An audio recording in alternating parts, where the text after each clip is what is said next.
Okay, so let's get back to the main story. So on the morning of February 7th, 2022, you check yourself into Coleman Prison in Central Florida. Yeah. It's a high security prison. Nah. No? Nah. Well, Nah. I guess there's different parts of it, right? Yeah, the prison, that's the biggest compound. They got every level of prison Mm. there. You feel me? So initially, you feel me, they worked it out for me to go to the camp first.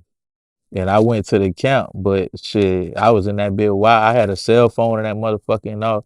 They found the phone and ended up switching me to the high security prison because of the phone. You feel me? They threw me in a hole and all, bro. Okay, so when you first get there, you go to the camp. Yeah. Okay, and the camp is low security. You know, people are getting out relatively soon. There's no lifers or Nah, super violent, you know. his life was in there that are getting out sooner. You know what I'm saying? Like they might Right. have already did their life sentence and they about to get out. You feel me? So they put you in that motherfucker, no gate around it, and test you. Let's see if he Mm. gonna run out and sneak out and get some pussy. Because if he run out, then we get to add some more time on. They gonna test you now. You know what I'm saying? Okay, well, they tested you and you got caught with a cell phone. Yeah. Yeah. But I mean, I was trying to make my time valuable. Like I'm like, okay, I gotta take a step away from the real world. I still need to be able to make sure my career and my life still progress. So while I was in there, I was working on my book, you know what I'm saying, my memoirs, and I'm typing that motherfucker on the phone every day. And they so I needed the phone for that. Plus I liked to communicate with my family and shit. And really, truthfully speaking, from them motherfucking phones, prison don't feel like prison. It just feel like you might be in another country at the time, you know. But without the phone, that shit feel harsh. You know what I'm saying? What was it like as someone who's never done any sort of real prison time? You know, that first night when that door closes.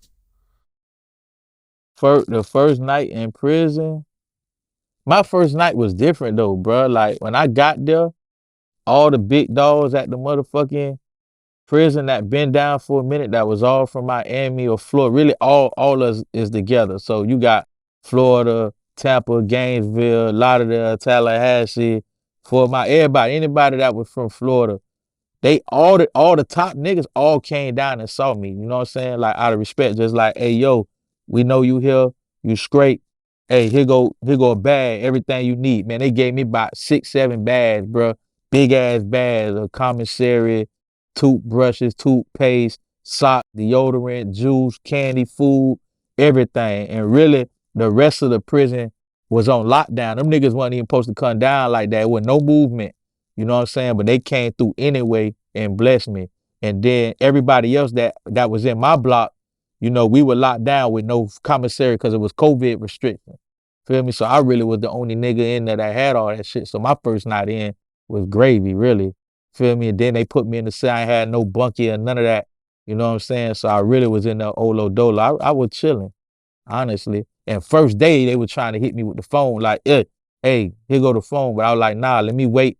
Let me see how the timing go with the police officers and shit. What time they coming through?